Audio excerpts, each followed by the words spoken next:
Hoje o Portal Hack traz para os estúdios um especialista em crises. Além disso, ele é advogado e também gestor financeiro e autor do livro Quem Matar na Hora da Crise: Como Resgatar a Empresa e Fazê-la Crescer. Esse livro foi lançado pela editora Évora e quem está aqui ao meu lado é o Arthur Lopes. Boa tarde, Arthur. Boa tarde, Fernanda. Boa tarde, internautas. É um grande prazer estar aqui com vocês. Prazer é nosso e obrigado pela presença. Eu acho que a gente pode começar a conversa explicando o porquê desse livro. Quem matar na hora da crise? Matar a empresa? Matar o próprio empresário? Como que funciona? Na verdade, a gente lida com essas situações de maior estresse, de dificuldade financeira há muitos anos. E a gente nota que muitas das vezes o empresário tem determinadas convicções que acabam o levando para uma encruzilhada. Essa encruzilhada normalmente é quando a crise eclode de maneira mais aguda.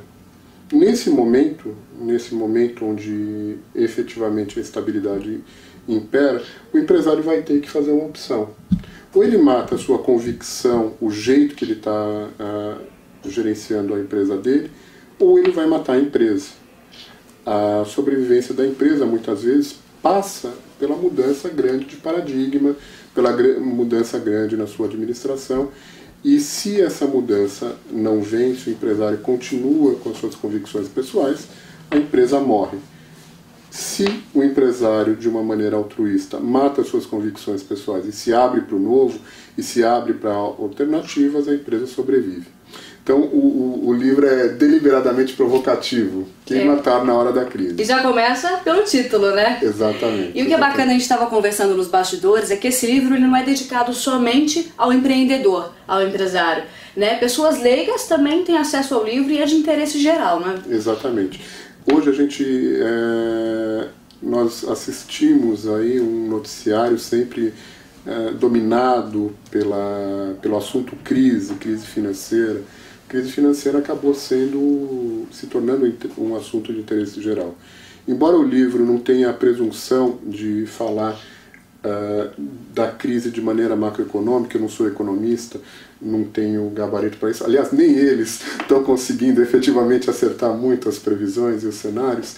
A nossa proposta, na realidade, é tratar de temas de interesse geral, de temas cotidianos. A gente tenta traçar um grande holograma, um grande panorama desse cenário de crise e, evidentemente, dos dramas pessoais que isso tudo enseja. Dramas não só dos funcionários, mas às vezes do próprio empresário, que tem uma vida inteira de luta. Sim. E em determinado momento ele se depara com uma situação que ele não consegue mais gerenciar.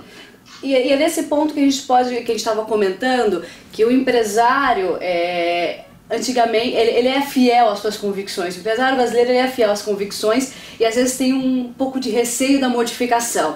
E eu acho que nesse momento eu posso abrir um parênteses aqui, eu acho que a gente vale a pena citar o pensador e filósofo Nietzsche. Tem uma frase dele que eu até vou ler, que eu acho bem bacana. Uma vez tomada a decisão de não dar ouvidos, mesmo aos melhores contra-argumentos, é sinal de caráter forte. Também uma ocasional vontade de ser estúpido. E nesse cenário tem a ver com as empresas, não é mesmo? Com certeza. Foi muito inspirada a tua citação, ao que eu responderia com outra citação de Albert Einstein. O Einstein dizia que não há nada mais estúpido do que você fazer sempre as mesmas coisas e esperar resultados diferentes. Quer dizer, então, o empresário, especialmente o empresário brasileiro, e é bom que a gente entenda isso, que culturalmente ele foi forjado num ambiente de inflação alta, num ambiente de confisco, planos econômicos, pacotões, de trocas de moedas sucessivas. Isso trouxe ao empresário brasileiro uma sensação de invulnerabilidade. Ele passou por tudo isso e sobreviveu. Quando ele se vê diante de uma crise, ele acha que é mais uma de tantas outras que ele já superou. Mas o grande problema é que o mundo mudou nesse meio tempo. Sim. O fluxo de capitais é instantâneo, você tem o advento da informática e da aceleração dos meios de informação. A informação muito rápida, exatamente, né? Exatamente. Os organismos de crédito muito atuantes, que o panorama, o pano de fundo mudou. E quando a gente fala disso, é muito importante que a gente tire a personalização disso. Trata-se de um fato. E contra esse fato, por mais que a gente queira se debater, nós não vamos conseguir muita coisa. Infelizmente, uma nova realidade econômica se impôs, um novo modo de produção se impôs, e as empresas têm que se adequar a isso, racionalizando e tratando as se atualizar, né? Exatamente. Como faz para a gente reconhecer que a empresa entrou em crise? No Brasil, a gente tem um sintoma clássico, que é a ausência de recolhimento de impostos. A gente tem o aumento do endividamento bancário, a gente tem o aumento do endividamento com fornecedores, a gente tem a falta de pagamento de compromissos ou bancários ou com fornecedores, a gente tem uma tendência de prejuízos contábeis. Por incrível que pareça, alguns empresários, até por conta do jeitinho e até por conta das dificuldades de outrora, acabam se ambientando com isso, acabam criando uma zona de conforto, quando na verdade isso devia desesperar qualquer um. Quando na verdade a ausência de recolhimento de impostos crônica deveria ser um grande sinal de alerta, deveria ser tocar um grande sino na empresa. Porém, dada a nossa cultura não tão rígida no trato à questão tributária, nós nem sabemos os tributos que incidem sobre os produtos, digo como consumidor, o empresário também acaba se amoldando a essa dificuldade e acaba se financiando na ausência de recolhimento de impostos. No caso, a economia norte-americana é um pouco mais transparente nessa questão de impostos, principalmente para o consumidor final, né? Muito mais. Quando a gente vai fazer uma compra no supermercado ou vai comprar algum fast food, logo abaixo da conta tem a tributação e a taxa de quanto você está pagando por aquele item. Exatamente, exatamente. E no Brasil, por exemplo, na questão tributária, é muito comum o empresário, a moda antiga, que o fisco há 10, 20, 30 anos atrás, o fisco não batia a porta com tanta rapidez.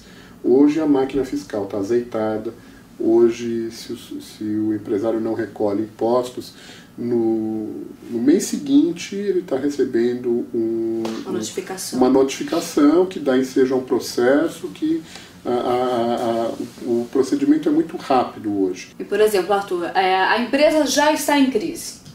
Como que o empresário pode superar essa crise, né? Quais são as atividades, os exercícios que ele deve fazer para poder superar isso? Bom, é uma resposta que não demandaria 2, 3, 5 variáveis. Ela demandaria talvez inúmeras, né? Milhares de variáveis, dependendo do caso específico. Não adianta nada o gerente financeiro conceber uma grande saída, ou o industrial conceber uma grande saída.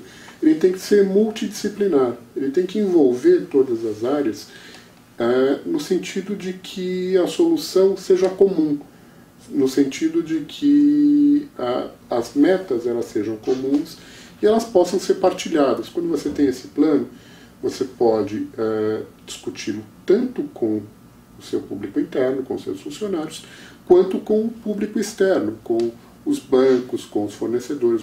E no livro tem uma espécie de guia, né? O livro ele traz uma série de ferramentas gerenciais que nós utilizamos no nosso dia a dia. O livro ele traz uma série de vamos dizer assim, ferramentas gerenciais mesmo que podem ser incorporadas. Fluxograma de processo. Isso, podem ser incorporadas às empresas, podem efetivamente se aplicadas, redundar numa melhoria bastante interessante. Porque o grande receio dos colaboradores é a demissão, né? Não tem como, eles se assustam mesmo. E eu acho que essa é uma das formas de diminuir isso, não? De realmente democratizar essa decisão e ser transparente. ser transparente, inclusive na diversidade. Não são raras as vezes em que a gente chega e tem que falar de maneira muito honesta que parte do quadro não vai poder continuar, parte efetivamente vai continuar, mas as pessoas assimilam muito melhor essa linguagem honesta, essa linguagem clara, por mais que tenha repercussão na vida pessoal delas, mas o processo ele fica muito mais limpo, fica muito mais tranquilo de ser conduzido. Então essa clareza, obviamente algumas informações de cunho estritamente confidencial não são compartilhadas, mas o compartilhamento das informações em termos gerais é algo muito importante. É muito importante também você ser honesto com quem você está interagindo.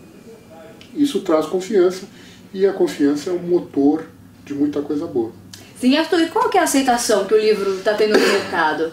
Olha, o livro está vendendo bastante bem, mas independente do número de exemplares vendidos, o que me traz mais satisfação é receber e-mails do Brasil inteiro falando sobre o livro, falando efetivamente de casos onde as pessoas se reconheceram no livro. E bacana que tem um site também específico do livro, né, Arthur? Isso. É www.quemmatarnahoradacrise.com.br. Lá vai ter um conteúdo inédito também? Tem um conteúdo inédito e... Lá, na verdade, o site dá muitos depoimentos acerca do livro. O site ele acaba recolhendo uma série de depoimentos acerca do livro, depoimentos bacanas, depoimentos bem interessantes e de gente que leu e depõe bem acerca do livro. Então, para quem quiser ter acesso ao livro, até mesmo ao site, está bem acessível.